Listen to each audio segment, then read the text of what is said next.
11ஆம் வகுப்பு கணிதம் அலகு 2 அடிப்படை இயற்கணிதம் பயிற்சி 2.12 இரண்டாம் கணக்கு பார்க்கிறோம். மதிப்பு காண்க என log 927 மைனஸ் log 27 9 என கொடுக்கப்பட்டுள்ளது. லாகின் மதிப்புகளை பொறுத்த வரைக்கும் லாகின் மதிப்பை விட அடிமானத்தின் மதிப்பு நமக்கு குறைவாக தான் இருக்கணும். அப்போ கொடுக்கப்பட்டிருக்கக்கூடிய சமன்பாடு log 927 மைனஸ் log 27 9 என கொடுக்கப்பட்டுள்ளது. இதில் நம்ம சிறிய மதிப்பு, அதாவது log 27 என்பது சரி பெரிய மதிப்பாக இருக்குது. முதல் மதிப்பை எந்த ஒரு மாற்றமும் செய்யாமல் அப்படியே எழுதிக்கலாம்.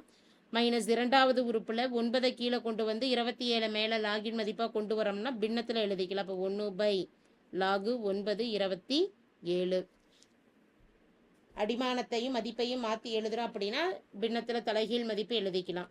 இனி log 927 என்பதை 9 வர மாதிரி பிரிச்சிட்டோம்னா 3/3ன்னு இதை எழுதிக்கலாம். மைனஸ் அதே போல் டினாமினேட்டர்லேயே 9 3/3ன்னு எழுதிக்கலாம். 1/3/3. லாகின் அடுக்கு விதி. லாகின் அடுக்கு விதியானது log ax/r என்பதை r log axன்னு எழுதிக்கலாம். இது போல் மாற்றி எழுதுகிறப்ப இங்கே 3 முன்னாடி வந்துடும். log 9 3ன்னு இருக்கும். மைனஸ் 1/3 முன்னாடி வந்ததுன்னா log 9 3. இதுலையும் பார்த்துட்டோம் அப்படின்னா இந்த 3ஐ வேறு மாதிரி மாற்றி எழுதிக்கலாம்.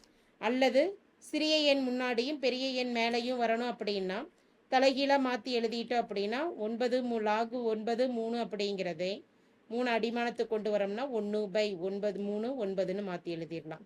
மைனஸ் அடுத்த மதிப்பை பொறுத்த வரைக்கும் 9 log 9 அடிமானம் 3 மதிப்பு 3 அடிமானம் 9ஆகவும் மதிப்பு 3ஆகவும் இருக்கிறத மாற்றி எழுதுறோம்னா இந்த மதிப்புக்கு தலைகீழி, அதாவது 1/3 பெருக்கல் 1/log 3 9ன்னு அடிமானத்தையும் மதிப்புகளையும் மாற்றி எழுதிடலாம். இனி 1 பெருக்கல் 3 3/log 3 9 3/2ன்னு எழுதிடுறோம். மைனஸ் ஹோல் டினாமினேட்டரில், அதாவது பகுதியில் இருக்கக்கூடிய மதிப்பானது நமக்கு மேலே போயிடுச்சு அப்படின்னா பகுதியில் இருக்கக்கூடிய மதிப்பானது நியூமரேட்டருக்கு போயிடுச்சுன்னா log 3 9ன்னு இருக்கும். log 3 9 டினாமினேட்டரில் 1 பெருக்கல் 3 3 மட்டும்தான் இருக்குது. 3 அடுக்கு முன்னாடி கொண்டு வரோம் 2 log 3 3 மைனஸ் இதுலையும் log 3 9 3 ஸ்கொயர்னு எழுதிக்கலாம். 2 முன்னாடி வந்ததுன்னா மீதம் இருக்கக்கூடிய மதிப்பு log 3 3/3ன்னு எழுதிடலாம். இப்போ இந்த மதிப்புகளை பொறுத்த வரைக்கும் 3/2 பெருக்கல் 1 மைனஸ் 2 பெருக்கல் log 3 3 அடிமானமும் மதிப்பும் சமமாக இருந்ததுன்னா மதிப்பு 1க்கு சமம் /3. 3/2 மைனஸ் 2/3ன்னு வருது. அடிமானம் சமமாக இருந்தது அப்படின்னா அடுக்குகளை நாம், அதாவது நியூமரேட்டர் சமமாக இருந்ததுன்னா டினாமினேட்டர் மதிப்புகளில் கூட்டவோ கழிக்கவோ செய்யலாம்.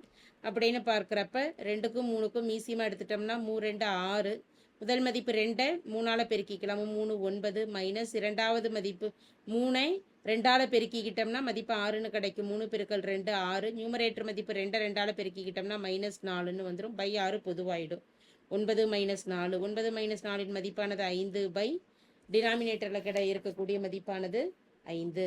தேர்ஃபோர் தேவையான மதிப்பானது 5/6 ஆகும்.